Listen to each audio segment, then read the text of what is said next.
മുഖ്യമന്ത്രിയുടെ ടെലിവിഷൻ ഷോയ്ക്കായി സർക്കാർ ഖജനാവിൽ നിന്നും ചിലവഴിക്കുന്നത് കോടികൾ.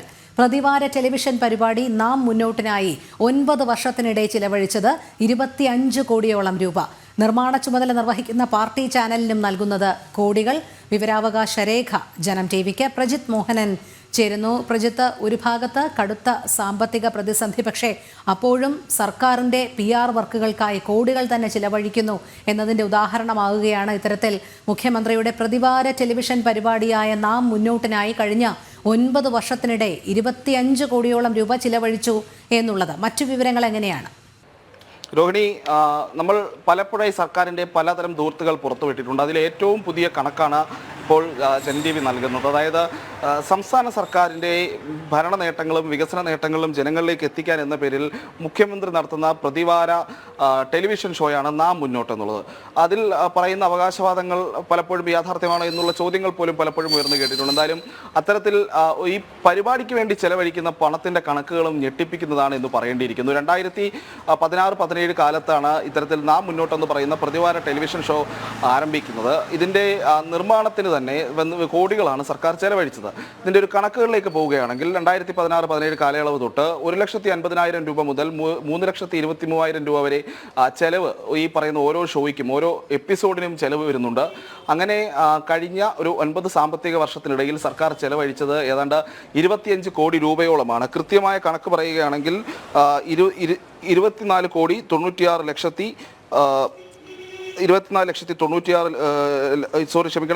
കോടി 96 ലക്ഷത്തി 76,291 രൂപയാണ് സർക്കാർ ഇത്തരത്തിൽ ഈ പരിപാടിക്ക് വേണ്ടി ചെലവഴിച്ചത് എന്നുള്ളതാണ്. എന്തായാലും അതിനൊപ്പം തന്നെയാണ് ഓരോ സാമ്പത്തിക വർഷം കഴിയുന്തോറും ഇതിന് അനുവദിക്കുന്ന തുകയുടെ എണ്ണവും കൂടിക്കൂടി വരികയാണ്. ഇപ്പോൾ ഈ പാർട്ടി ചാനലാണ് ഇതിന് വേണ്ടിയിട്ട് ഈ പരിപാടിയുടെ നിർമ്മാണവും മറ്റും നിർവഹിക്കുന്നത്. അവർക്ക് ഇപ്പോൾ തന്നെ കൊടുത്തിട്ടുണ്ട് 3 കോടി 40 ലക്ഷത്തിലധികം രൂപ അവർക്ക് തന്നെ ഈ പരിപാടിയുടെ നിർമ്മാണ ചെലവുകൾക്കായും നൽകിയിരിക്കുന്നു. അങ്ങനെ വലിയൊരു സാമ്പത്തിക ബാധ്യത തന്നെ സംസ്ഥാനത്തിന് ഉണ്ടാക്കുന്ന രീതിയിലാണ് ഈ കണക്കുകളുടെ കാര്യമെന്ന് പറയുന്നത്. ഇത്രയധികം തുക എന്ത് ഗുണം ചെയ്യുന്നു എന്നുള്ളൊരു ചോദ്യം ഇവിടെ ബാക്കി നിൽക്കുന്നു. ഇതോടൊപ്പം തന്നെയാണ് ഇനി അടുത്ത വരുന്ന സാമ്പത്തിക വർഷത്തിലേക്ക് ഈ തുക അനുവദിച്ചത് സംബന്ധിച്ച ഒരു വാർത്ത നമ്മൾ പുറത്തുവിട്ടിരുന്നു. 5 കോടി 22 ലക്ഷം രൂപ ബജറ്റിൽ വകയിരുത്തിയിരുന്നു നാം മുന്നോട്ടിനായി. പക്ഷേ വീണ്ടും ഒരു 3 കോടിയോളം രൂപ സർക്കാർ അതിനുവേണ്ടി ആവശ്യപ്പെടുന്നു. അങ്ങനെ ആകെ 7 കോടിയിലധികം രൂപയാണ് ഈ പറയുന്ന രീതിയിൽ അടുത്ത സാമ്പത്തിക വർഷത്തേക്ക് മാത്രം സർക്കാർ മാറ്റിവെച്ചിരിക്കുന്നത്. അങ്ങനെ നോക്കുകയാണെങ്കിൽ സർക്കാരിൻ്റെ 10 വർഷ കാലയളവിൽ പിണറായി സർക്കാരിൻ്റെയും കൂടി 10 വർഷത്തെ കാലയളവിൽ ഏതാണ്ട് 32 കോടിയോളം രൂപ ഈ നാം മുന്നോട്ട് എന്ന് പറയുന്ന ഈ പരിപാടിക്ക് വേണ്ടി മാത്രം, ഈ ടെലിവിഷൻ ഷോയ്ക്ക് വേണ്ടി മാത്രം സർക്കാർ ചെലവഴിച്ചിരിക്കുന്നു എന്നുള്ളതാണ്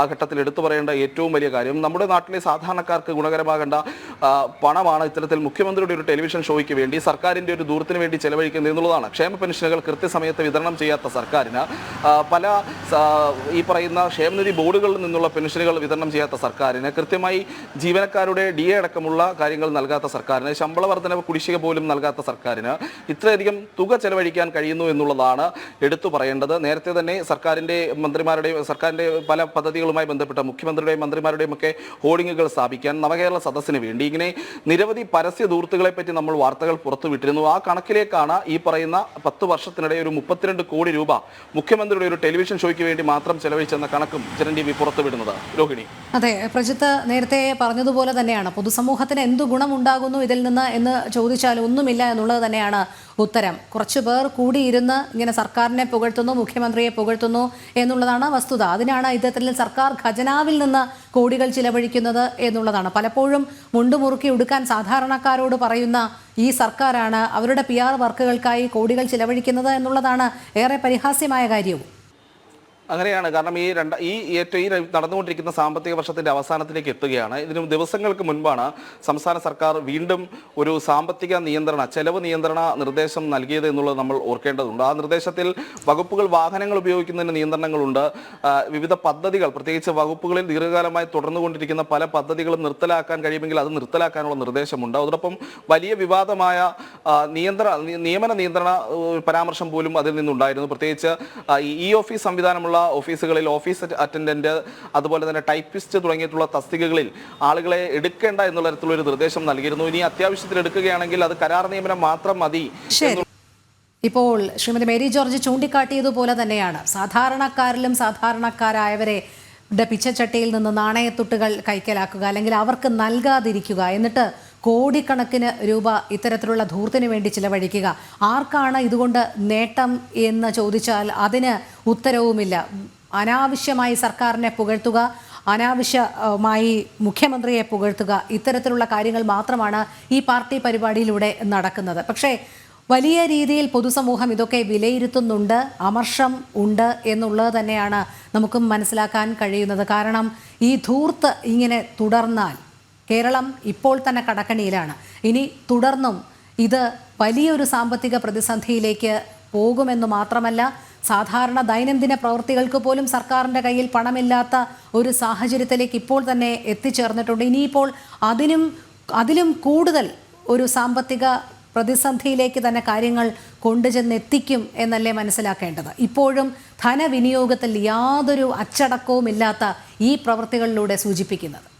അങ്ങനെ തന്നെയാണ്. കാരണം ഇപ്പോൾ ഈ സർക്കാരിൻ്റെ ഈ വർഷത്തെ നടപ്പ് സാമ്പത്തിക വർഷത്തെ കടമെടുപ്പ് തന്നെ ഏതാണ്ട് 45 കോടിയിൽ അടക്കം എത്തി നിൽക്കുന്നു എന്നുള്ളത് നമ്മൾ മനസ്സിലാക്കേണ്ടതുണ്ട്. അങ്ങനെ ക്ഷമിക്കണം, വലിയ രീതിയിലേക്ക് 45,000 കോടിയിലേക്കൊക്കെ എത്തി നിൽക്കുന്ന ഒരു സമയമാണ് എന്നുള്ളത് നമ്മൾ ആലോചിക്കേണ്ടതുണ്ട്. അങ്ങനെ നിൽക്കുകയാണ്. പക്ഷേ ഈ കടമെടുക്കുന്ന തുകയിൽ ഭൂരിപക്ഷവും ഏതാണ്ട് 80% സർക്കാർ ചെലവഴിക്കുന്നത് പലിശ അടയ്ക്കുന്നതിന് വേണ്ടി മാത്രമാണ് എന്നുള്ളൊരു പ്രശ്നം അവിടെ നിൽക്കുന്നുണ്ട്. അതോടൊപ്പം സംസ്ഥാനത്തിൻ്റെ സാമ്പത്തിക മിസ്മാനേജ്മെന്റിനെ സുപ്രീം കോടതി അടക്കം വിമർശിച്ച സാഹചര്യവും നിലനിൽക്കുന്നു. സർക്കാർ എന്നിട്ടും വിവിധ പദ്ധതികൾക്ക് പണം ചെലവഴിക്കുന്നതുമായി ബന്ധപ്പെട്ടിട്ടുള്ള വിമർശനങ്ങൾ നിലനിൽക്കുന്നു. ആവശ്യത്തിന് പണം തദ്ദേശ സ്ഥാപനങ്ങൾക്ക് നൽകുന്നില്ല, ക്ഷേമ പെൻഷനുകൾ അടക്കമുള്ള കാര്യങ്ങൾക്ക് നൽകുന്നില്ല, മറ്റ് വകുപ്പുകളുടെ പലതിൻ്റെയും പ്രവർത്തനങ്ങൾക്ക് നൽകുന്നില്ല. വനം വകുപ്പിനടക്കമുള്ള ഈ പറയുന്ന വന്യജീവി ആക്രമണം അടക്കം രൂക്ഷമായിട്ടും ആവശ്യത്തിന് ഫണ്ട് നൽകി ആവശ്യത്തിന് ജീവനക്കാരെ നിയോഗിക്കാനുള്ള ഒരു നടപടിയും സർക്കാർ എടുക്കുന്ന സാഹചര്യമില്ല.